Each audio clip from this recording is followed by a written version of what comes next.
Vaksinasi massal yang dilakukan Badan Intelijen Negara bersama Dinas Kesehatan Banyuasin menjadikan sasaran masyarakat di daerah Betung. Vaksinasi menyasar lansia, anak dan remaja serta booster. BIN menyediakan 600 dosis terdiri dari Sinovac, AstraZeneca, dan Pfizer. Bulan ini secara keseluruhan BIN daerah Sumsel menargetkan 65.000 dosis vaksin di 17 kabupaten kota. Untuk mendorong minat warga, disediakan ratusan paket sembako bagi warga yang mengikuti vaksinasi. Proses vaksinasi jemput bola ini diharapkan bisa mempercepat capaian vaksinasi. Kami melakukan kegiatan vaksin dengan segmen yang pertama anak-anak, kemudian balita, ya, dan terakhir adalah booster.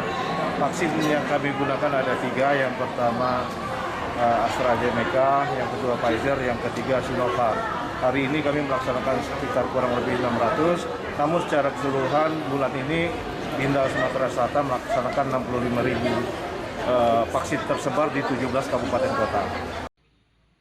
Hingga 6 Februari 2022, capaian vaksinasi COVID-19 di Banyuasin baru mencapai 87,7% untuk dosis pertama dan 45,1% dosis kedua, sedangkan booster baru mencapai 0,93%.